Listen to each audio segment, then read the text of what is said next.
Voilà, bonsoir chers frères et sœurs. Eh bien, je suis heureux de vous retrouver à nouveau ce soir pour la suite de notre enseignement sur l'Épître aux Romains. Et nous allons donc aborder le chapitre 13. Alors, c'est un chapitre qui est assez court et qu'on aurait peut-être tendance à balayer comme ça d'un revers de main parce qu'en fait, on arrive à la fin de toute cette épître où il y a une brillante démonstration sur ce qu'est réellement le salut.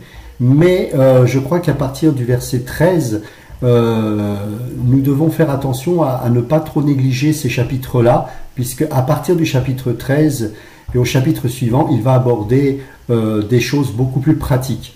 Alors, qu'est-ce que cela veut dire concrètement? Ça veut dire qu'à partir du chapitre 12, il y a une conclusion magistrale sur ce qu'est réellement le salut et en quoi cela a une implication sur nos vies personnelles. Et donc, on va d'abord lire en introduction du chapitre 13, le verset 1 jusqu'au verset 5, et ensuite, nous allons par la grâce de Dieu tenter d'expliquer un petit peu tous ces versets en profondeur. Je vous invite avant cela de prier avec moi. Seigneur, on te remet ce temps, on te remet cet épître aux Romains et particulièrement ce chapitre 13. Seigneur, que tu nous conduises dans toute la vérité, que cette parole puisse vraiment nous éclairer, nous illuminer, nous encourager jour après jour. Seigneur, je te remercie pour tous mes frères et sœurs qui regardent ou écoutent cette émission et que ensemble nous puissions au travers de ton esprit recevoir de toi et que ce ne soit pas une connaissance intellectuelle mais que cela puisse au travers de ton esprit pénétrer nos cœurs, pénétrer notre âme et que nous puissions y mettre notre foi, l'obéissance à cette parole, car nous avons besoin de toi et nous avons à cœur d'obéir à ta parole. Que ton nom soit béni, Jésus, et bénis tous ceux et celles qui sont en train d'écouter cette émission. Au nom de Jésus, Amen. Alors, on va commencer par la lecture donc de Romains chapitre 13, versets 1 à 5. Que chacun se soumette aux autorités qui nous gouvernent, car toute autorité vient de Dieu. Et celles qui existent ont été établies par Dieu. C'est pourquoi celui qui s'oppose à l'autorité résiste à l'ordre que Dieu a établi. Et ceux qui résistent attireront une condamnation sur eux-mêmes. En effet, on n'a pas à craindre les magistrats quand on a fait le bien, mais quand on fait le mal. Veux-tu ne pas avoir à craindre l'autorité? Fais le bien et tu auras son approbation. Car le magistrat est serviteur de Dieu pour ton bien. Mais si tu fais le mal, sois dans la crainte. En effet, ce n'est pas pour rien qu'il porte l'épée, puisqu'il est serviteur de Dieu, pour manifester sa colère en punissant celui qui fait le mal. Il est donc nécessaire de se soumettre aux autorités, non seulement à cause de cette colère, mais encore par motif de conscience. Alors, ces versets-là sont très importants. Donc, on a vu qu'à partir du chapitre 12, le salut doit avoir une incidence dans notre vie. Ça doit produire des fruits. Et l'effet le plus important que le salut doit produire dans nos vies, c'est sur notre relation avec Dieu. Dans Romains 12, 1 et 2, il est dit que nous devons nous offrir comme un sacrifice vivant, saint, agréable à Dieu, ce qui sera de notre part un culte raisonnable. Donc nous devons nous offrir à Dieu et nous devons nous laisser transformer par le Seigneur afin que cette relation que désormais Dieu a établie entre lui et moi puisse avoir une conséquence durable dans notre vie, à savoir une transformation totale de mentalité, une transformation totale de manière de vivre et de penser. Et la première chose que Dieu a établie au travers de son salut, c'est une nouvelle relation avec nous. Et nous devons être en relation avec le Seigneur. Ça, c'est le premier point. Le deuxième effet, c'est l'effet que le salut produit dans nos vies au travers de notre relation avec nos frères et sœurs. Donc ça, c'est important aussi. Hein. On peut prendre Romains chapitre 12 à partir du verset 3. Par la grâce qui m'a été donnée, je dis à chacun de vous de ne pas avoir une trop haute opinion de lui-même, mais de garder des sentiments modestes, chacun selon la mesure de foi que Dieu lui a donnée. En effet, de même que nous avons plusieurs membres dans un seul corps et que tous les membres n'ont pas la même fonction, de même, nous qui sommes plusieurs, nous formons un seul corps en Christ et nous sommes tous membres les uns des autres, chacun pour sa part. Donc là, on voit bien que il est important de ne pas avoir une haute opinion de soi-même, parce que si c'est le cas, on ne peut pas considérer l'autre comme supérieur à nous-mêmes, on ne peut pas avoir une relation remplie d'amour vis-à-vis de l'autre, parce que être conscient de soi nous empêche d'être conscient de l'autre.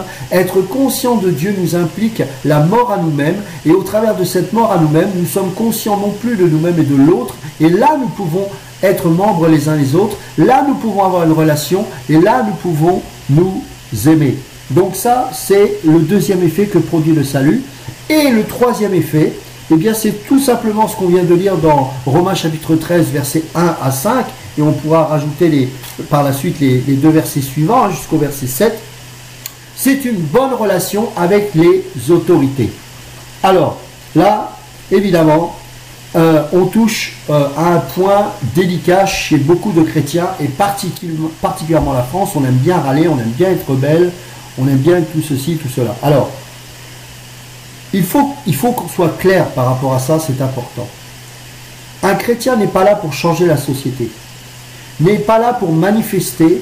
Je vois des chrétiens adhérer à des mouvements altermondialistes ou conspirationnistes, etc. On a le droit d'avoir des idées. Vous savez bien que pendant un temps, on m'avait un petit peu spécialisé dans les séminaires du Nouvel Ordre Mondial, où je dénonçais des choses. C'est un fait. Mais de là à faire des manifestations, à participer avec des païens sur des choses dont nous n'avons pas être sensibles au point de manifester avec eux, il y a un problème. Les chrétiens ne sont pas dans cela. Imaginez un chirurgien qui, au lieu d'opérer en tant que chirurgien, va se décréter peintre en bâtiment. Ça, vous direz, c'est ridicule. Il a fait 7 ans d'études pour être chirurgien. Dieu lui a donné une grâce pour soigner. Et ben non, il fait fi de tout ça. Et il décide d'être peintre en bâtiment alors qu'il n'a ni les compétences, ni la tenue, ni les moyens de le faire. Si vous allez me dire, mais il est ridicule ce monsieur. Eh bien, c'est exactement ce que les chrétiens font. Les chrétiens ont été appelés à manifester le royaume de Dieu.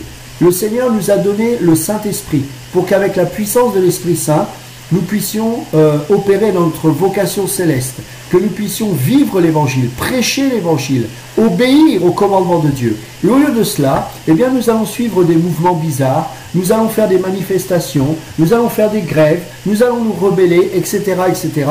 Et on ne réalise même pas que nous nous mettons sous la condamnation de Dieu au travers des autorités qui nous sanctionneront. Nous ne serons pas un bon témoignage. Et donc, nous avons revêtu un sacerdoce royal. Nous sommes une prêtrise, nous avons une prêtrise royale. En conséquence, nous devons vivre en fonction de la qualification que Dieu nous a donnée, c'est-à-dire nous sommes prêtres. Donc on n'est pas là pour être des politiciens, on n'est pas là pour être des révolutionnaires, et ne tombons pas dans le piège des pharisiens qui eux pensaient que Jésus était venu là pour virer les Romains, alors que le Seigneur n'était pas venu pour changer le monde et changer la société, mais pour changer nos cœurs. Donc ce que le monde a besoin d'entendre, ce n'est pas des révolutionnaires, ce que le monde a besoin d'entendre, c'est des prédicateurs et des gens qui vivent véritablement le royaume de Dieu. Alors, bien sûr, nous avons le droit de nous soumettre aux tribunaux lorsque nécessaire. C'est nécessaire, bien évidemment, c'est tout à fait biblique. Paul l'a fait. Mais nous devons rester équilibrés par rapport à ces choses.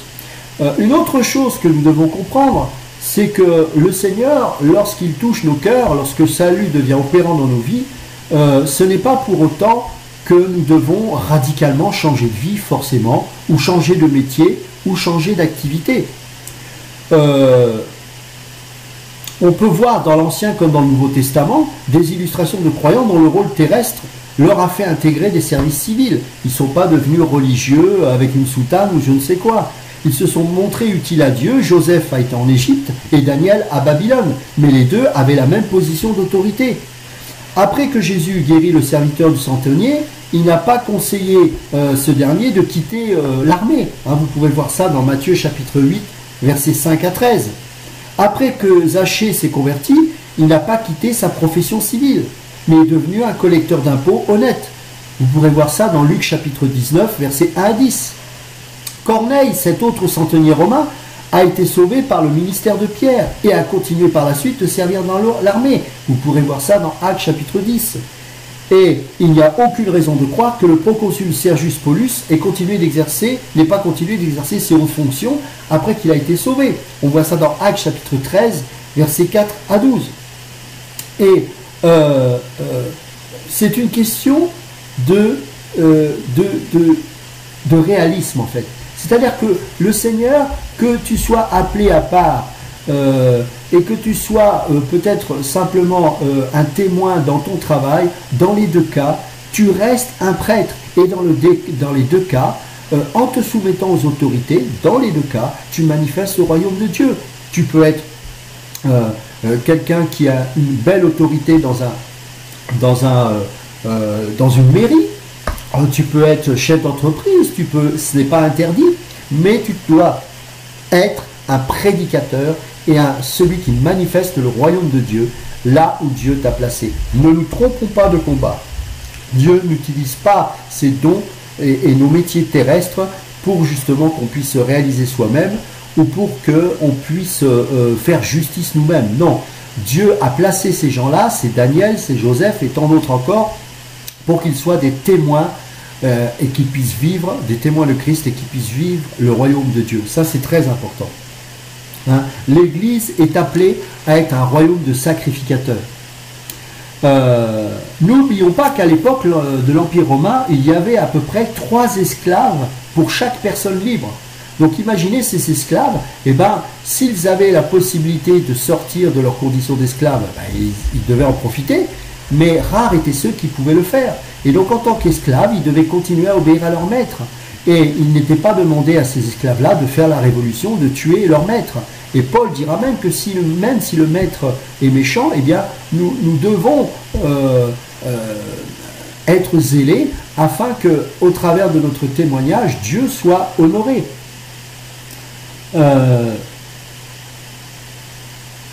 C'est important de comprendre ça. C'est très important parce que nous pouvons vite tomber dans une dérive un peu étrange qui consiste à faire des œuvres sociales, à faire des choses comme ça, mais en mettant Dieu de côté et en oubliant que nous ne changerons pas la société, mes amis. Il ne faut pas se faire d'illusions. Nous ne changerons pas la société. Et Jésus lui-même dira dans Matthieu chapitre 22, verset 21, « Rendez donc à César ce qui est à César, et à Dieu ce qui est à Dieu. » Et vous savez, c'est important de comprendre que si nous payons les impôts, bien sûr c'est pour honorer les autorités, afin que cette société fonctionne correctement. Imaginez la France sans justice, la France sans policiers, la France sans maire, etc., etc., ce serait une pagaille. Mais nous devons aussi rendre les choses à ce qui ne nous appartient pas. Vous savez, nous sommes des étrangers et des voyageurs sur cette terre. Donc, nous soumettre aux autorités, ce n'est pas faire allégeance au monde, c'est au contraire en être totalement libéré. Ça paraît étrange ce mode de fonctionnement, mais la meilleure et la plus grande des libertés, c'est de se soumettre aux autorités, d'abord pour montrer que, effectivement, nous bénissons Dieu et les autorités que lui-même a établies, afin que ce monde ne soit pas dans un chaos total, bien que ce soit déjà le chaos, mais imaginez, sans les autorités, ce sera encore pire. Et que ces autorités soient des démocrates, entre guillemets, ou des dictateurs, ça ne change rien. Nous devons nous y soumettre à partir du moment où, bien sûr, cela ne nous impose pas à désobéir au commandement de Dieu. Parce que si tel est le cas, oui, là, nous devons désobéir. Mais soyons sincères, dans ce pays-là, en l'occurrence, 90%, je dis ça c'est une image, mais 90% des lois ne vont pas à l'encontre des lois de Dieu. Donc, nous avons de quoi obéir aux autorités, bien évidemment. Et dans Matthieu 22, verset 21, il nous encourage à payer nos impôts, à être soumis aux autorités. Rendons à César ce qui est à César et à Dieu ce qui est à Dieu. Alors, au verset 1, donc Romains chapitre 13, il est précisé que toute personne, je dis bien toute personne, c'est pas réservé à une certaine élite, non, toute personne soit soumise aux autorités supérieures. Paul dira dans 1 Pierre chapitre 2, versets 13 à 17. 1 Pierre chapitre 2, versets 13 à 17. Soyez soumis à cause du Seigneur à toute autorité établie parmi les hommes, soit au roi comme souverain, soit au gouverneur comme envoyé par lui pour punir les malfaiteurs et pour approuver les gens de bien. Car c'est la volonté de Dieu qu'en pratiquant le bien, vous réduisez au silence les hommes ignorants et insensés, étant libres, sans faire de la liberté un voile qui couvre la méchanceté, mais agissant comme des serviteurs de Dieu. Honorez tout le monde, aimez les frères, craignez Dieu, honorez le roi. Vous voyez? Et en fait, par ce comportement-là, ça renvoie aux autres la folie de leurs actes en se rebellant contre les autorités. Et parce que nous avons, nous, une autre attitude, nous montrons que nous sommes des témoins du Seigneur Jésus, des témoins de Christ, et que le parfum n'est absolument pas le même. Vous savez, le prince de l'air agit avec la rébellion, et il incite les gens de ce monde à être rebelles, y compris les chrétiens. Nous ne devons pas tomber dans ce piège. George Vins, qui était un pasteur russe, je vous lis ce passage, dira que pendant de nombreuses années avant la chute du communisme en Union soviétique, lui-même d'ailleurs a été grandement persécuté pour sa foi, et il y a eu beaucoup de chrétiens à l'époque qui ont été persécutés à cause de leur foi. Eh bien, il rapporte que quelle qu'était la gravité des mesures répressives et des mauvais traitements qu'ils subissaient, les pasteurs et les chrétiens ont résolu d'obéir à toutes les lois, justes ou injustes, à l'exception des lois qui les forceraient à cesser d'adorer Dieu ou d'obéir à la parole. Conformément à l'exhortation de Pierre, ils ont accepté de souffrir en faisant le bien et non en faisant le mal. Donc, vous voyez, c'est important de voir qu'un chrétien doit avoir comme priorité de manifester ce comportement-là. Dans son livre intitulé Toward of Biblical View of Civil Government, Robert Culver a écrit « Les gens de l'Église, dont l'activisme chrétien se traduit principalement par l'affichage, les marches, la protestation et les clameurs, auraient tout intérêt à observer l'auteur de ces versets, donc Romains 13, 1 et 7. » Et oui, c'est important parce que il va rajouter, donc, pour ensuite, donc je vais relire, pardon, ce passage, c'est vrai, je coupe une partie de la phrase. Les gens d'église dont l'activisme chrétien se traduit principalement par l'affichage, les marches, la protestation et les clameurs, auraient tout intérêt à observer l'auteur de ces versets, pour ensuite l'observer peut-être d'abord en prière, puis en conseil avec ses amis, et après cela en prédication dans les maisons et sur les places publiques. Lorsque Paul en est venu à se faire entendre des puissants, c'était pour défendre ses actions en tant que prédicateur, bien que dans les rues, du seul chemin qui mène au ciel. Mes amis, c'est tellement important de comprendre ça. Mes amis, tout ce qui nous intéresse, c'est de prêcher le royaume, c'est de défendre l'intérêt de Christ. Et pour cela, que ce soit au tribunal, que ce soit dans le cadre de notre travail, que ce soit en étant un prédicateur de rue, peu importe, notre priorité, c'est de défendre la cause de Christ et c'est de défendre le royaume. Alors, l'expression « soit soumise aux autorités supérieures », en grec, c'est hupotasso, H-U-P-O-T-A-2-S-O. Et c'est un mot très fort, parce que c'est un mot qui s'emploie souvent à l'époque comme un terme militaire, désignant les soldats qui étaient sous les ordres et devaient se soumettre à l'autorité absolue d'un officier supérieur. Dans sa lettre à Timothée, Paul enseignera que nous devons offrir des prières, des supplications, des requêtes, des actions de grâce pour tous les hommes, pour les rois et pour tous ceux qui sont élevés en dignité, afin que nous menions une vie paisible et tranquille, en toute piété et honnêteté, selon 1 Timothée chapitre 2, versets 1 et 2. Dans Tite chapitre 3, versets 1 et 2, Paul rappellera que aux croyants d'être soumis aux magistrats et aux autorités, d'obéir, d'être prêts à toute bonne œuvre, de ne médire de personne, c'est fort, hein, d'être pacifique, modéré, plein de douceur envers tous les hommes. Dans 1 Thessaloniciens chapitre 4, versets 11 et 12, il dira « Mettez votre honneur à vivre tranquille, à vous occuper de vos propres affaires et à travailler de vos mains, comme nous l'avons recommandé, en sorte que vous vous conduisiez honnêtement envers ceux du dehors et que vous n'ayez besoin de personne. » Ben oui, parce que si on commence à ne pas être clair vis-à-vis des lois de ce pays, de nos autorités dans le monde du travail, on va être obligé de trouver des moyens de s'en sortir. de peut-être faire des arrangements avec des gens du monde. Et alors là, le diable nous tient. Non, nous devons être fidèles, être obéissants à nos supérieurs hiérarchiques. Par exemple, moi je sais que j'ai un très gros défi dans mon travail, où il y a beaucoup de pression, et ben je mets tout en œuvre pour honorer mes patrons. Et ben je peux vous assurer, c'est incroyable, Dieu me bénit et les gens me respectent. Ça ne veut pas dire que je ne suis pas persécuté, ça veut dire, mais en tout cas, je ne donne pas l'occasion je ne donne pas au diable l'occasion qu'au travers de mon mauvais témoignage, Christ soit sali. Non, non, c'est très important. Et les gens me font confiance et ils me demandent conseil. Je n'ai pas forcément d'amis parce qu'évidemment, nous n'avons pas le même parfum, mais en tout cas, ils savent que je suis quelqu'un de confiance et que je travaille fidèlement. Voilà. C'est important ça.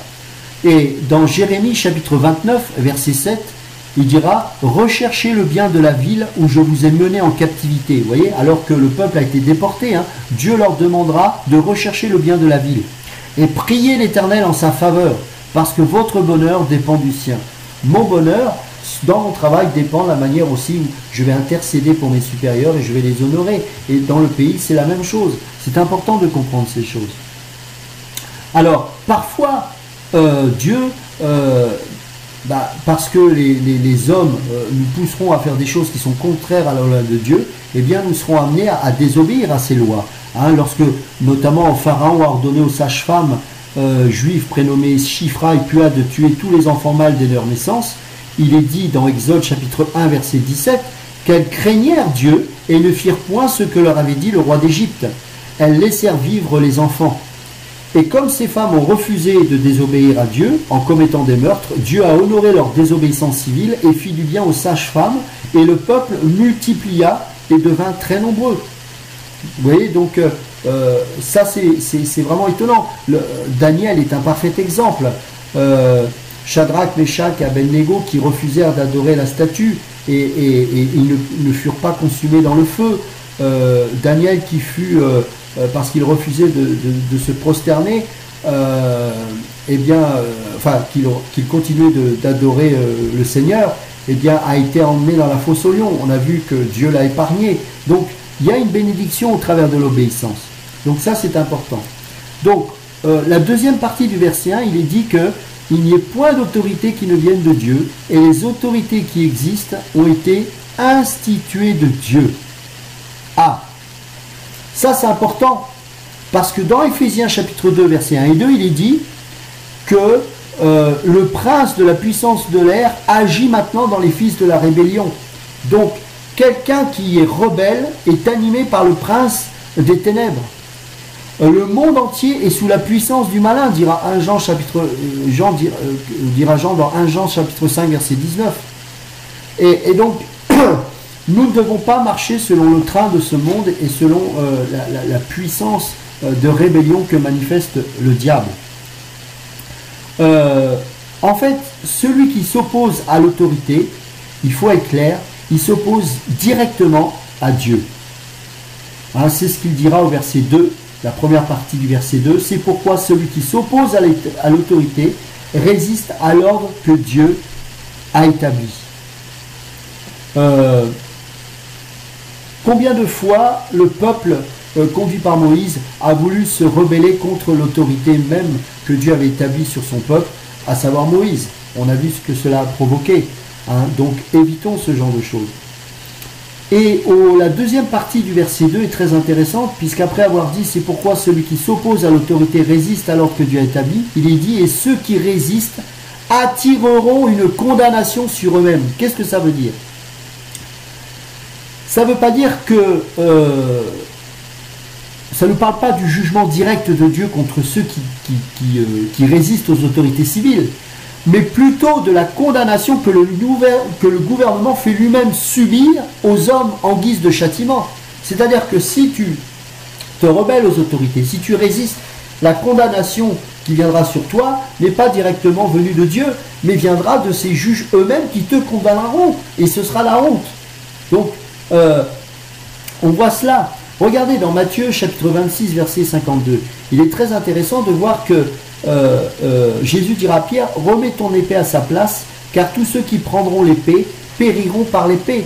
Pourquoi? Parce que celui qui veut vraiment produire le mal et se venger lui-même, subira lui-même la colère de ces mêmes autorités qui ont l'épée justement pour trancher et pour condamner le coupable. Alors vous allez me dire, mais pourquoi Jésus a permis que Pierre prenne une épée? Tout simplement parce que vous avez le droit à la défense, à la légitime défense, pour vous protéger de l'agresseur, des bandits, etc. Mais en aucun cas vous devez utiliser les armes pour vous faire justice. Ce n'est pas le but. Alors, il faut savoir que sous la loi mosaïque, les châtiments visaient plusieurs objectifs. Alors, premièrement, le châtiment constituait un moyen de rendre justice et de faire payer convenablement pour un crime ou une autre mauvaise action. Hein, vous connaissez tous Deutéronome chapitre 19, verset 21. Œil pour œil, dent pour dent, main pour main, pied pour pied. Ensuite, il n'y avait pas de place pour la vengeance personnelle. C'était vraiment pour rendre justice et faire payer pour un crime ou une autre mauvaise action. Voilà. La deuxième chose, c'est que le châtiment devait dissuader quiconque de commettre un crime, décourager le coupable de commettre d'autres crimes. On voit ça dans Deutéronome chapitre 17, verset 13, « Afin que tout le peuple entende et craigne et qu'il ne se livre plus à l'orgueil. » Donc, lorsque le châtiment tombe, ça limite le péché, ça limite la violence, ça limite le mal, ça évite au mal de se propager à vitesse grand V. Pourquoi aujourd'hui le mal augmente? Regardez ce qui se passe dans cette société, tout simplement parce que la justice n'est plus appliquée avec équité, mais avec faiblesse, et à cause de ça, les gens voyant qu'ils ne risquent pas grand-chose, eh bien, on y va gaiement, et le mal augmente. Troisièmement, donc je répète, premièrement, ça constitue un moyen de rendre justice et de faire payer convenablement pour un crime ou une autre mauvaise action commise. Deuxièmement, le châtiment devait dissuader quiconque de commettre un crime pour décourager le coupable de commettre d'autres crimes et puis d'autres d'être incités à agir de même. Troisièmement, la loi mosaïque exigeait l'impartialité. Les coupables devaient être punis, quelle qu'était leur fortune, leur rang social et leur position au sein de leur communauté, même s'il s'agissait d'un membre de la famille. Deutéronome chapitre 13, verset 6. Ton frère, fils de ta mère, ou ton fils ou ta fille, ou la femme qui repose sur ton sein ou ton ami que tu aimes, comme toi-même. Vous voyez, le jugement devait s'appliquer de la même manière jusque-là. Donc, pas de favoritisme. Elle devait s'appliquer d'une manière juste, quelle que soit ta condition sociale, quelle que soit ton appartenance, ta race, ta couleur, ton argent, ton manque d'argent, le riche, le pauvre. Des fois, on est plus enclin à être tolérant avec le pauvre, mais ça, c'est de l'injustice. S'il y a un acte qui est coupable devant Dieu, il doit être traité en tant que tel, sans tenir compte de la personne par rapport à ce qu'elle est, son réseau d'influence, etc., etc. Et ensuite, quatrièmement, le châtiment devait être administré sans délai. Si le coupable mérite d'être battu, Deutéronome 25.2, le juge le fera étendre par terre et frapper en sa présence d'un nombre de coups proportionné à la gravité de sa faute. Alors, ça c'est pour éviter toute forme d'injustice. Il fallait que le mal soit traité immédiatement. Hein? Parce que lorsqu'une sentence contre les mauvaises actions ne s'exécute pas promptement, eh bien, Ecclésiaste 8.11 nous dit que le cœur des fils de l'homme remplit en eux du désir de faire le mal. Plus on attend avant de trancher, eh bien plus le mal augmente. Nous avons des embouteillages dans les tribunaux, les gens passent au tribunal 5-6 mois après, et bien pendant ce temps, le mal augmente, le mal augmente.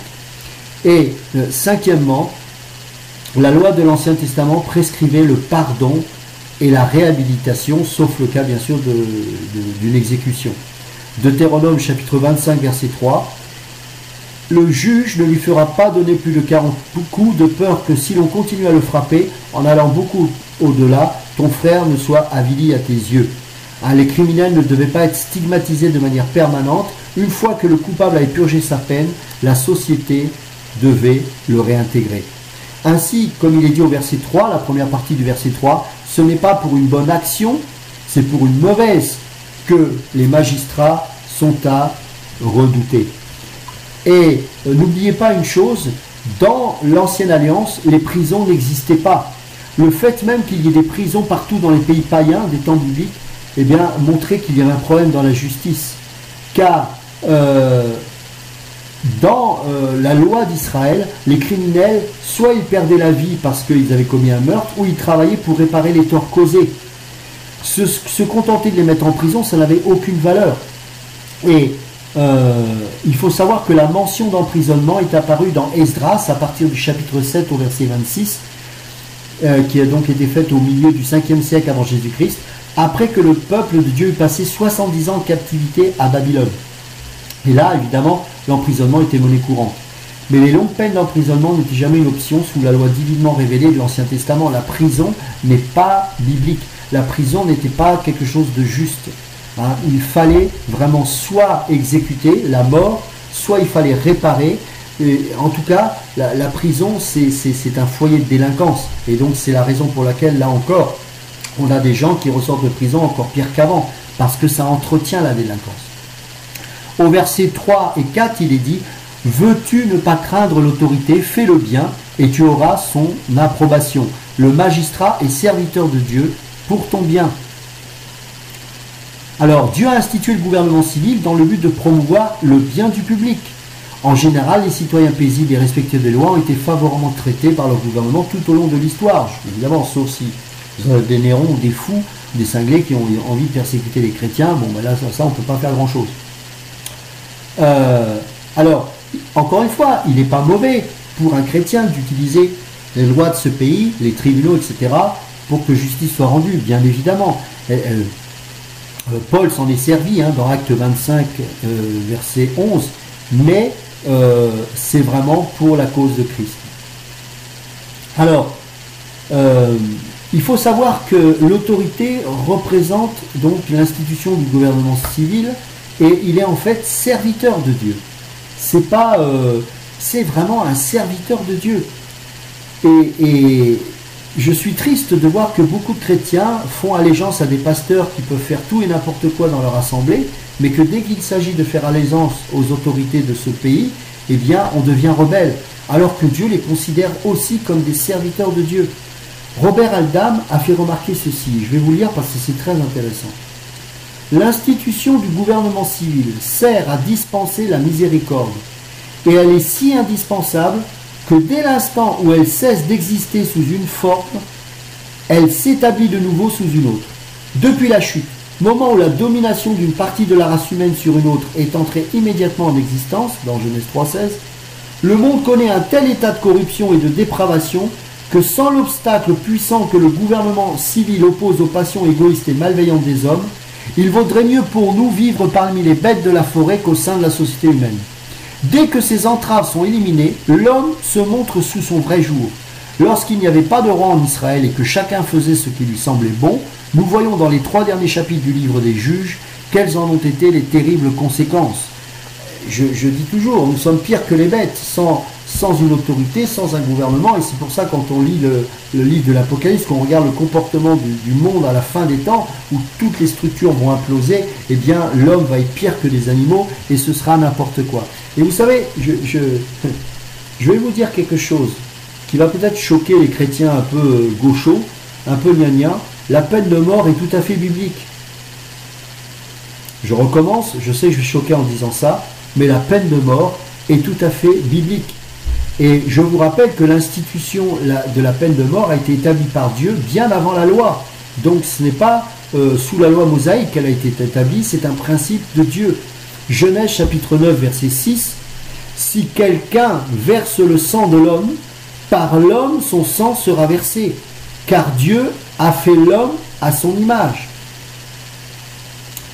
Rappelez-vous ce qu'a dit Jésus dans Matthieu chapitre 26 verset 52, c'est pas moi qui dis ça, ce sont les Écritures. « Remets ton épée à sa place, car tous ceux qui prendront l'épée périront par l'épée. » Voyez, Paul, qui se tenait devant le gouverneur romain Festus et qu'il en appelait à César, dira, Acte chapitre 25 verset 11, « Si j'ai commis quelque injustice ou quelque crime digne de mort, je ne refuse pas de mourir. » Donc il comprend que la sentence de mort, à partir du moment où on est coupable de meurtre, c'est tout à fait logique. Et Robert Culver rajoutera ceci, « Ce que nous ne devons pas perdre de vue, c'est que, aussi désagréable que puisse être la tâche de geôlier, l'usage du fouet, la cellule, le nœud coulant et la guillotine, ces choses étayent la stabilité d'une société civilisée et y sont nécessaires, car Dieu a déclaré qu'il en était ainsi en harmonie avec la réalité, plutôt qu'avec une opinion sociologique apostate. Le gouvernement avec ses forces coercitives est une nécessité sociale, mais qui est déterminée par le Créateur et non par les tableaux statistiques du personnel de recherche en sciences sociales d'une quelconque université. Aucune société ne peut voter la suppression permanente des amendes, des peines d'emprisonnement, des châtiments corporels et des peines capitales. La société qui s'y risque a perdu depuis longtemps le contact avec les réalités de l'homme, son état de pécheur déchu. Les réalités du monde et la vérité de la révélation divine dans la nature, la conscience de l'homme et la Bible. Mes amis, lorsqu'une société rejette la peine capitale, même pour les crimes les plus graves, y compris le meurtre, elle se rend coupable de verser le sang aux yeux de Dieu. Genèse chapitre 4, versets 9 à 10. Après que Caïn a tué Abel, l'Éternel dit à Caïn, « Où est ton frère Abel ?» Il répondit, « Je ne sais pas. Suis-je le gardien de mon frère ?» Et Dieu dit, « Qu'as-tu fait ? La voix du sang de ton frère crie de la terre jusqu'à moi. » À l'instar de Satan, qu'il en était venu à servir sans le savoir, Caïn était tant un meurtrier qu'un menteur. Voyez ? Et immédiatement après le déluge, Dieu a établi la loi divine de la peine de mort pour meurtre. Conformément à la loi mosaïque, Dieu a déclaré, « Vous ne souillerez pas le pays où vous serez, car le sang souille le pays, et il ne sera fait pour le pays aucune expiation du sang qui y sera répandu, sinon par le sang de celui qui l'aura répandu. » Nombre chapitre 35, verset 33. Au verset 5, il est dit, « Il est donc nécessaire d'être soumis non seulement par crainte de la punition, mais encore par motif de conscience. » Pierre dira dans 1 Pierre chapitre 2, verset 13 à 15, « Soyez soumis à cause du Seigneur à toute autorité établie parmi les hommes, soit au roi comme souverain, soit au gouverneur comme envoyé par lui pour punir les malfaiteurs et pour approuver les gens de bien. Car c'est la volonté de Dieu qu'en pratiquant le bien, vous réduisez au silence les hommes ignorants et insensés. » Au verset 6, il est dit, « C'est aussi pour cela que vous payez les impôts. » Évidemment, on paye des impôts pour que l'autorité puisse se manifester afin que ce ne soit pas le bazar. Alors, les impôts sous l'ancienne alliance, vous le savez certainement pour ceux qui ont entendu les enseignements sur la dîme, il y en avait de plusieurs ordres. Alors, le premier type d'impôt était prélevé donc en Israël sous forme de dîme. Nombre chapitre 18, Lévitique chapitre 27, verset 30, « Toute dîme de la terre, soit des récoltes de la terre, soit du fruit des arbres, appartient à l'Éternel. » C'est une chose consacrée à l'Éternel. Cette dîme était entièrement consacrée au soutien de la tribu sacerdotale de Lévi. On voit ça dans le Nombre chapitre 18, versets 21 à 24, parce que les Lévites ne possédaient aucune terre et n'avaient aucun moyen de subsistance. Donc l'impôt servait aux chefs spirituels, les Lévites, les sacrificateurs, etc. Ensuite, il y avait un autre type d'impôt divinement institué qui était la dîme de la fête annuelle, qui servait au sacrifice et à soutenir le tabernacle et bien sûr le temple, à promouvoir la vie sociale et culturelle et à favoriser l'unité nationale. On voit ça dans Deutéronome chapitre 12, versets 10 à 19. On connaît tous bien sûr ce passage dans Malachie chapitre 3, versets 8 à 10. Il y avait un troisième type d'impôt qui était présenté également sous forme de dîme, mais elle n'était prélevée que tous les 3 ans et elle s'élevait à 3,3% par année. Les sommes étaient ainsi prélevées, servaient à aider certaines personnes du peuple, l'orphelin et la veuve, selon Deutéronome chapitre 14, verset 29. Et il y avait bien sûr un quatrième type d'impôt qui servait à soutenir le tabernacle et le temple, l'impôt annuel que Jésus lui-même a payé en prélèvement le drachme dans le poisson, rappelez-vous, et cela est indiqué dans le livre d'Exode au chapitre 30 et au verset 14. Alors, on essaya dans Matthieu 29, Matthieu 22, 15 à 17, de piéger le maître en disant « Faut-il payer les impôts ?» Et on a vu quelle a été la réponse. Jésus n'était pas obligé de payer les impôts, notamment celui pour le temple, puisqu'il est lui-même le temple. Mais parce qu'il était homme, il a voulu se soumettre aux autorités. Le Seigneur lui-même s'est soumis aux autorités. Donc, Au verset 10, il est bien précisé, donc, au verset 6, pardon, que les magistrats sont des ministres de Dieu, entièrement appliqués à cette fonction.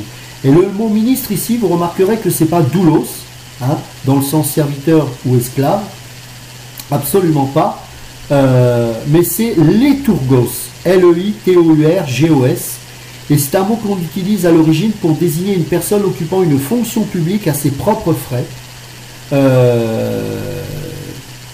C'était par exemple le cas des péagers, hein, qui étaient des gens qui avaient leur propre société, hein, qui étaient à leur compte, et qui avaient pour mission de prélever l'impôt pour les Romains.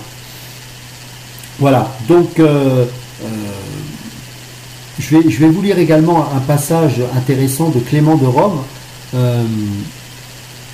C'est très intéressant parce que Clément de Rome a fait cette prière, et je voudrais vous la lire parce que on voit vraiment à l'époque combien les chrétiens étaient soucieux d'être respectueux des autorités. Et croyez-moi qu'à l'époque, ça devait être beaucoup plus dur de se soumettre aux autorités qu'aujourd'hui, parce que les autorités à l'époque persécutaient les chrétiens. Et là, Clément de Rome était sous la persécution de l'empereur Néron, et plus récemment, bien sûr, Domitien. Donc, vous imaginez la violence de cette persécution. Et vous allez voir la prière, je vais vous la lire, de Clément de Rome. Écoutez ça. Ne porte pas en compte tout péché de tes esclaves et de tes servantes, mais purifie-nous par ta purifiante vérité, et dirige nos pas pour avancer dans la piété du cœur, et faire ce qui est bien et agréable, à tes yeux et aux yeux de nos princes. Écoutez bien. Oui, ô Maître, fais luire ton visage sur nous, en vue des biens dans la paix, en vue de nous protéger par ta main, ta puissante main, et de nous écarter de tout péché par ton bras très haut, et de nous soustraire à ceux qui nous haïssent injustement. Donne concorde et paix à nous et à tous les habitants de la terre, comme tu l'as donné à nos pères, lorsqu'ils t'invoquèrent pieusement dans la foi et la vérité. Rends-nous soumis à ton nom tout-puissant et tout excellent, à nos princes et à ceux qui nous conduisent sur la terre. C'est toi, ô Maître, qui leur a donné le pouvoir de la royauté, par ta magnifique et indicible puissance, afin que nous reconnaissons ta gloire et l'honneur à eux par toi donnés. Nous leur soyons soumis, et nous ne nous opposions pas à ta volonté. Donne-leur, ô Seigneur, santé, paix, concorde, stabilité, pour qu'ils exercent sans faux pas la souveraineté à eux par toi donnée. C'est incroyable. C'est vraiment incroyable. Car c'est à toi, ô Maître céleste, roi des siècles, qui donne au Fils des hommes gloire, honneur et pouvoir de lieutenant sur la terre. Toi, ô Seigneur, dirige leurs conseils suivant de qui est bien et agréable à tes yeux, afin qu'en exerçant religieusement dans la paix et la douceur, le pouvoir à eux par toi donné, ils te trouvent propice. Ça, c'est Clément de Rome, sous Néron, qui fait ce genre de prière alors qu'ils étaient en proie à la persécution. Je vais allumer parce qu'il fait déjà sombre, donc voilà, vous allez peut-être voir une modification dans la lumière. Justin le martyr, donc père de l'Église du IIe siècle, dira ceci à l'empereur romain Antonin le Pieux. Tributs et impôts, nous nous efforçons chrétiens partout de les payer, avant tout le monde, à ceux que vous chargez de les collecter, comme Jésus nous en a instruit.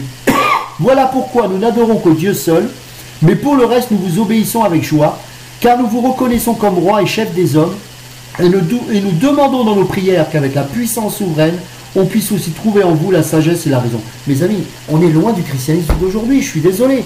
On n'a pas ce zèle. Alors soit on fait allégeance dans le but d'obtenir des choses, mais jamais on va se soumettre juste par le désir d'honorer notre Dieu au travers de notre soumission aux autorités. Il n'y a plus ce parfum de la croix. Et Tertullien dira, lui aussi un père de l'Église, et par des prières incessantes, nous demandons pour les empereurs une longue vie, un règne tranquille, un palais sûr, des troupes valeureuses, un sénat fidèle, un peuple loyal, l'univers paisible, enfin tout ce qu'un homme ou un César peuvent souhaiter. C'est Tertullien. C'est incroyable. Regardez comment Daniel va répondre au roi Nebuchadnezzar. Regardez le respect qu'il a envers ce roi. Daniel chapitre 4, versets 30 à 32. La parole était encore dans la bouche du roi, qu'une voix descendit du ciel. Apprends, roi Nebuchadnezzar, qu'on va t'enlever le royaume, on te chassera du milieu des hommes, tu auras ta demeure avec les bêtes des champs, et on te donnera comme au bœuf de l'herbe à manger, et 7 ans passeront sur toi, jusqu'à ce que tu saches que le Très-Haut domine sur le règne des hommes, et qu'il le donne à qui il lui plaît. Et regardez comment il va avec intelligence interpréter le songe. Verset 34, il dira, après le temps marqué, moi Nebuchadnezzar, attendez, je me trompe, oui, alors, oui, je me trompe de passage. Mais bon, excusez-moi, j'ai perdu le passage. Enfin, c'est pour dire que il va expliquer, il va interpréter le songe avec sagesse, sans manquer de respect au roi. Et ce que je voulais vous dire également par rapport aux autorités, c'est que on voit bien que ici Nebuchadnezzar, c'est un païen, c'est quelqu'un qui ne connaît pas Dieu. Et pourtant ici, Dieu va s'adresser à lui au travers d'un songe et lui montrer que parce qu'il s'est enorgueilli, il va le destituer pendant un temps de son pouvoir, en lui montrant que c'est lui qui l'a placé là. C'est quand même incroyable. Ça veut dire que même le plus impie des impies a été placé par la volonté de Dieu, parce qu'il règne au-dessus de toutes choses. Et n'oublions pas que le diable est limité et qu'il ne peut pas faire au-delà de ce que Dieu lui autorise de faire. Et ça, c'est important de comprendre que, puisqu'il en est ainsi, nous avons justement encore plus intérêt à nous soumettre à ces autorités. Vous comprenez? C'est important cela. Parce que pendant 7 ans, il va être comme un animal à manger de l'herbe, puis il va retrouver sa royauté. Et qu'est-ce qu'il va dire à la fin? Il va dire au verset 34, après le temps marqué, moi Nebuchadnezzar, je vais lever les yeux vers le ciel, et la raison me revint. J'ai béni le Très-Haut, j'ai loué et glorifié celui qui vit éternellement, celui dont la domination est une domination éternelle et dont le règne subsiste de génération en génération. Ne croyez pas qu'il soit converti pour autant, hein, absolument pas. Mais simplement, il a vu que Dieu existe, qu'il est vivant, et que quoi qu'il fasse n'est pas par sa propre réussite et sa propre gloire qu'il est venu à l'apogée de son pouvoir, mais c'est parce que Dieu avait choisi cet homme. Donc vous voyez, c'est important de comprendre ça. Voilà, il y aurait beaucoup de choses à dire, mais voilà, ce serait trop long. Au verset 7, il est dit, rendez à tous ceux qui leur est dû, l'impôt à qui vous devez l'impôt, le tribut à qui vous devez tribut, la crainte à qui vous devez la crainte, l'honneur à qui vous devez l'honneur. Et je m'excuse, je vais vous lire beaucoup de choses. Donc on doit payer les tribus. Le mot tribu ici c'est telos, ce qui signifie taxe. Donc on doit payer les impôts, on doit payer les taxes, même si c'est pénible, même si c'est lourd. Payons les impôts, c'est important. Et je voudrais encore vous lire une épître de Dionyette, qui est un chrétien, une épître qui était envoyée à un frère en Christ qui s'appelle Dionyette. Et ce frère, on n'a pas le nom de ce frère, c'est un chrétien anonyme. Et c'est une lettre qui date du IIe siècle. Je vais vous la lire parce que je voudrais qu'on réalise que nous n'avons plus le même parfum aujourd'hui quand on vit Christ. Et je crois que nous devons revenir au fondement même de la foi. Quand on voit l'arrogance, quand on est sur Internet, que chacun s'improvise pasteur, enseignant, sans passer par la formation, sans passer par les épreuves, sans avoir les qualifications des fruits de l'esprit, de la douceur. Nous allons lire ensemble cette lettre et je crois que moi, en tout cas, personnellement, ça me remet en question. On va la lire. Donc c'est cet homme qui envoie cette épître à Dionyette et qui écrit ceci. Car les chrétiens ne se distinguent du reste des hommes ni par leur terre, ni par leur langue, ni par leurs vêtements. Ils n'habitent pas de ville qui leur soit propre. Ils n'usent d'aucun dialecte étrange. Leur genre de vie n'a rien de remarquable. Ce ne sont pas, non, les spéculations d'une curiosité indiscrète qui leur ont fait acquérir leur connaissance, et ils ne sont pas non plus comme quelques-uns les champions d'une doctrine simplement humaine. Ils habitent les cités grecques ou barbares, chacun selon son destin. Ils se conforment aux usages locaux en ce qui concerne le vêtement, la nourriture et le reste du mode de vie. Mais leur vie communautaire a manifestement quelque chose d'étonnant et de proprement paradoxal. Chacun réside dans sa patrie, comme le ferait un étranger. Du citoyen, il possède tous les avantages, et de l'étranger, il supporte toutes les charges. Toute terre étrangère est sa patrie, et toute patrie lui est étrangère. Comme tout le monde, le chrétien se marie, il a des enfants, mais il n'abandonne pas les nouveau-nés. Il fait table commune, mais ne partage pas son épouse. La chair est sa demeure, mais il ne vit pas selon la chair. Son existence se passe sur la terre, mais il est citoyen du ciel. Il obéit aux lois établies, mais par le genre de vie qui lui est propre, il s'élève au-dessus de ces lois. Il aime tous les hommes, et tous les hommes le persécutent. Il l'ignore et il le condamne. mais à mort, il gagne la vie. Il est pauvre et il donne beaucoup la richesse. Il manque de tout et il regorge de tous les biens. Il est méprisé et ce mépris est sa gloire. Il est calomnié, c'est lui rendre justice. Il est insulté et il bénit. Il est outragé, il vénère qui l'outrage. Il fait le bien, il est châtié comme le serait un scélérat. Le châtiment est sa joie, c'est naître à la vie. Les Juifs lui font la guerre comme à un étranger, les Grecs le persécutent, mais ceux qui le haïssent ne peuvent justifier cette haine. Mes amis, je crois que nous devons vraiment revenir aux sources de l'Évangile. Et je voudrais qu'on continue maintenant à lire la suite de ces versets de Romains chapitre 13, versets 8 à 10.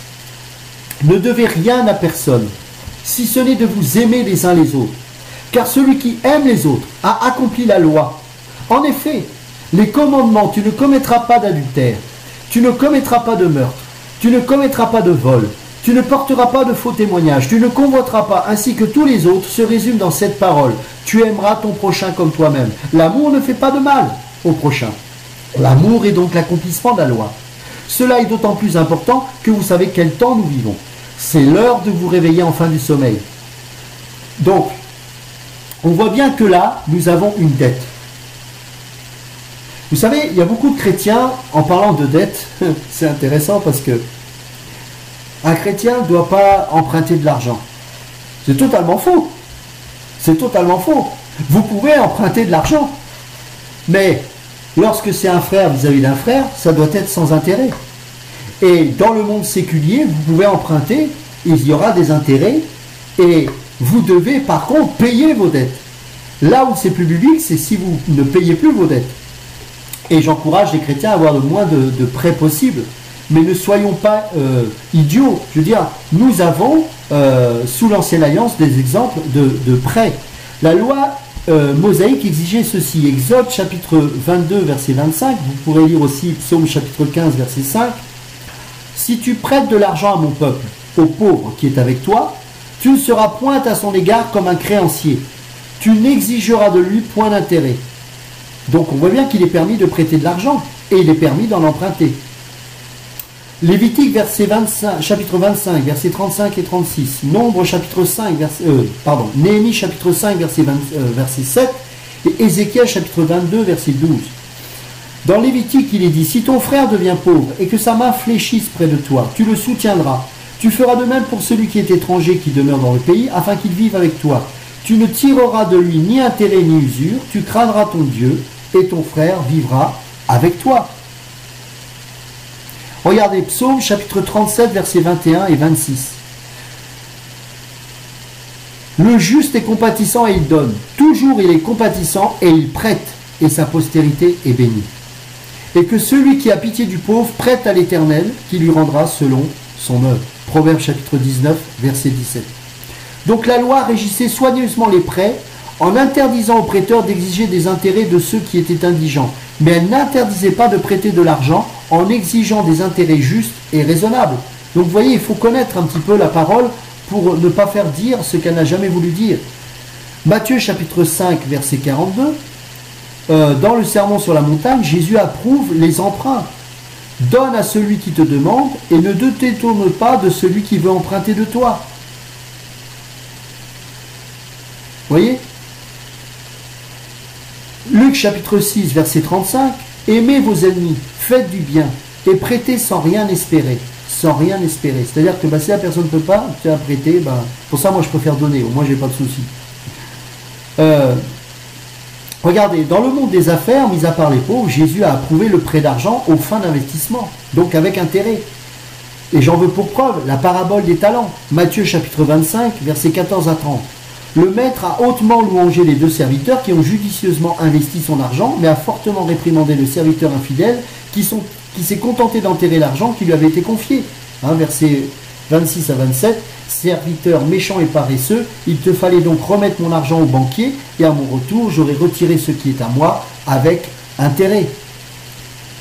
Donc, ces principes financiers sont l'essentiel de l'exhortation que Paul nous adresse ici.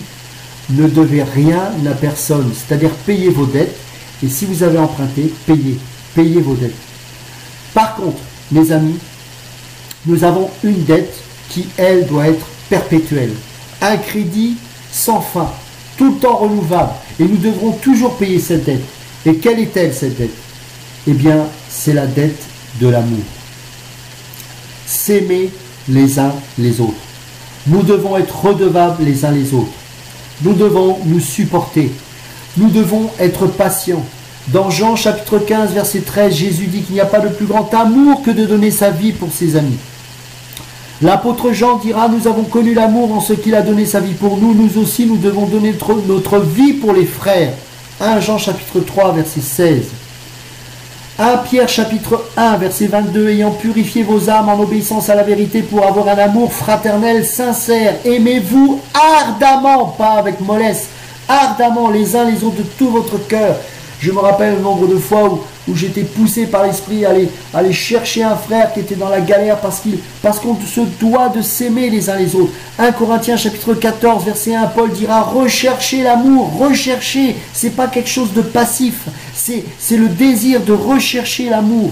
Colossiens chapitre 3 verset 12 à 14, supportez-vous les uns les autres et s'il a un sujet de se plaindre de l'autre, pardonnez-vous réciproquement. De même que Christ vous a pardonné, pardonnez-vous aussi, mais par-dessus toutes ces choses, revêtez-vous de l'amour qui est le lien de la perfection. Sans l'amour, il n'y a pas de perfection, il n'y a pas le lien de la perfection.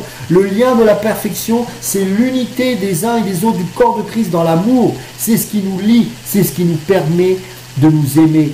C'est le fait de pouvoir grandir. C'est cette dette perpétuelle que nous avons pour toujours les uns avec les autres. Matthieu chapitre 5, versets 43 et 44, vous avez appris qu'il a été dit, tu aimeras ton prochain et tu haïras ton ennemi, mais moi je vous dis, aimez vos ennemis, bénissez ceux qui vous maudissent, faites du bien à ceux qui vous haïssent et priez pour ceux qui vous maltraitent et qui vous persécutent.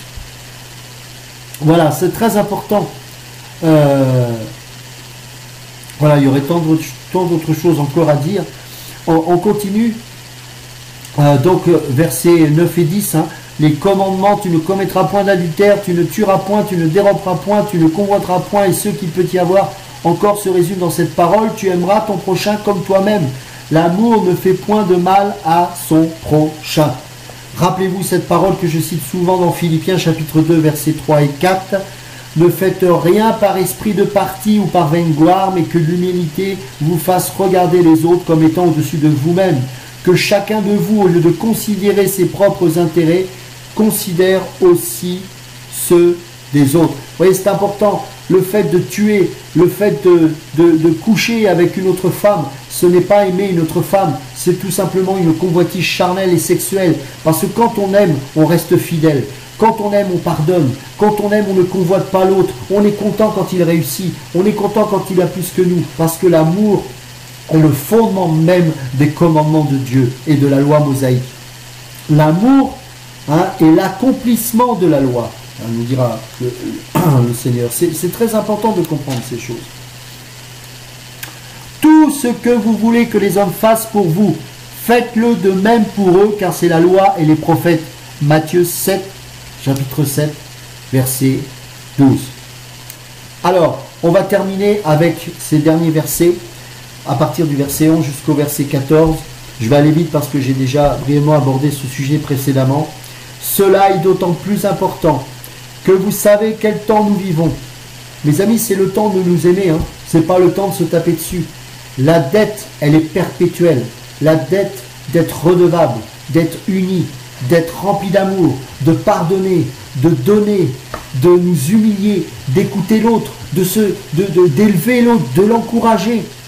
Ça peut être aussi parfois de reprendre lorsque c'est nécessaire, bien évidemment. Mais tout cela doit avoir pour motivation l'amour. Pourquoi? Parce que nous arrivons au bout de la nuit. Parce que bientôt Jésus revient. Et bientôt il y aura le jugement. Et donc nous devons nous efforcer de nous aimer. Le monde doit savoir que l'amour n'est pas l'amour que le monde nous enseigne.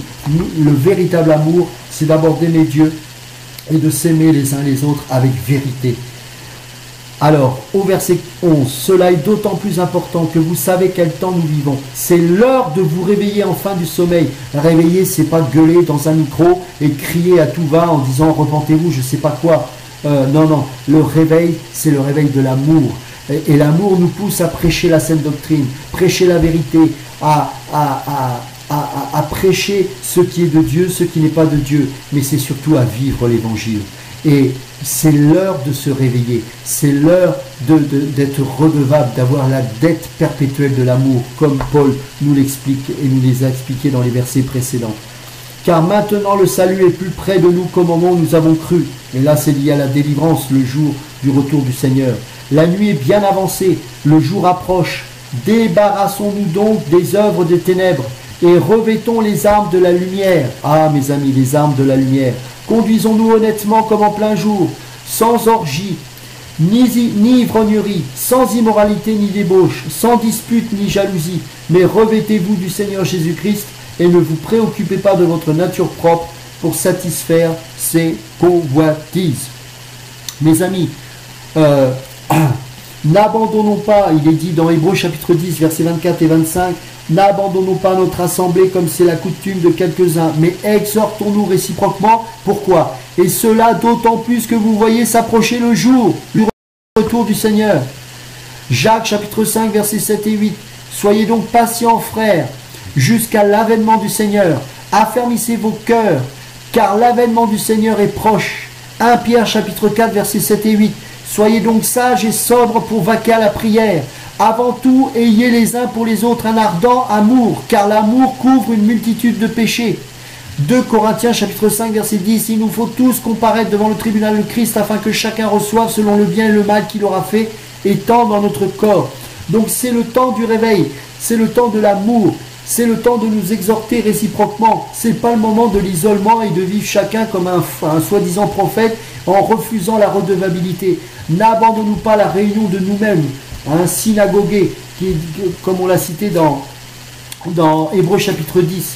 Donc la nuit est avancée, ça veut dire que le temps de l'incrédulité spirituelle, le temps de la rébellion et du péché de l'homme touche à sa fin, et que le temps du changement, de la gloire, de la justice de Dieu est sur le point de commencer. Alléluia. Bientôt il y aura un nouveau règne.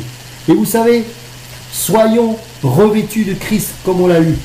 Vous savez, un athlète, il a beau revêtir l'uniforme et prendre le nom d'une équipe championne, mais il reste que c'est pas son uniforme de champion ou sa tenue de boxeur qui fera de lui le champion du monde de boxe. Non, c'est la capacité qu'il aura reçue, l'entraînement qu'il aura eu pendant des mois, des années pour être ce boxeur-là.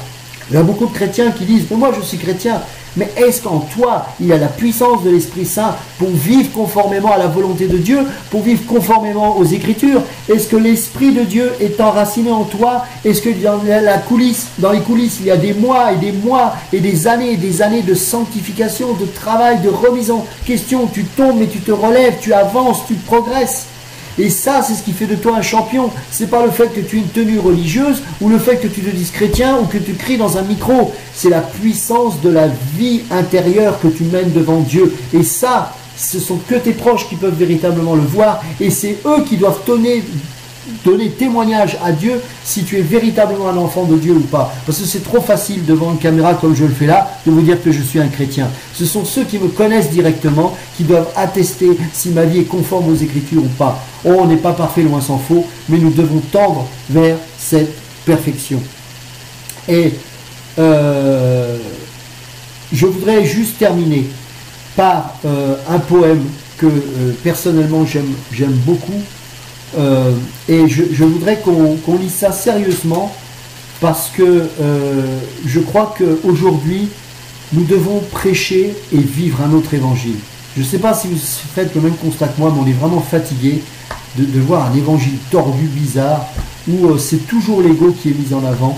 Et je vous ai lu beaucoup de passages de Père de l'Église et d'autres anonymes. Pourquoi? Parce qu'on voyait que le parfum était tout autre.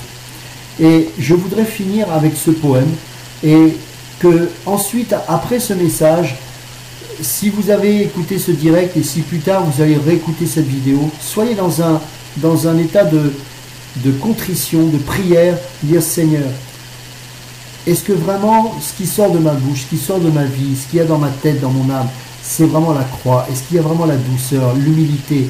Est-ce que vraiment c'est vraiment le parfum de Christ qui sort de ma vie? Et vraiment à la fin de ce poème et de cet enseignement, je voudrais que vraiment, sincèrement devant Dieu, vous puissiez être en recueillement et en prière et laissez le Seigneur vous parler comme moi aussi je vais le faire bien sûr de mon côté. Pensez-vous bien que je l'ai déjà fait, sinon je ne vous partagerai pas ces moments-là. Donc je vais lire ce poème.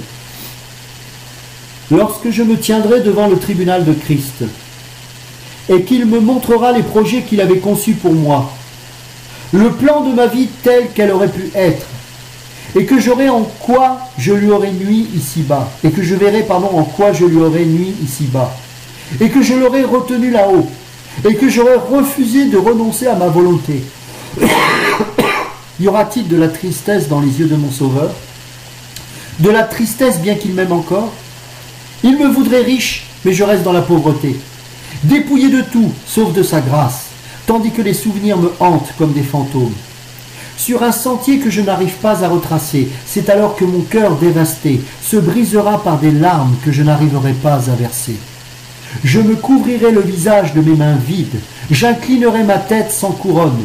Ô Seigneur, les années qu'il me reste à vivre, je les remets entre tes mains. Prends-moi et brise-moi et façonne-moi selon le modèle que tu avais prévu. Sur un sentier que je n'arrive pas à retracer, c'est alors que mon cœur dévasté se brisera par des larmes que je n'arriverai pas à verser. Je me couvrirai le visage de mes mains vides, j'inclinerai ma tête sans couronne. Ô Seigneur, les années qu'il me reste à vivre, je les remets entre tes mains. Prends-moi et brise-moi et façonne-moi selon le modèle que tu auras prévu. Que Dieu vous bénisse et je nous dis à bientôt pour un prochain enseignement sur le chapitre 14.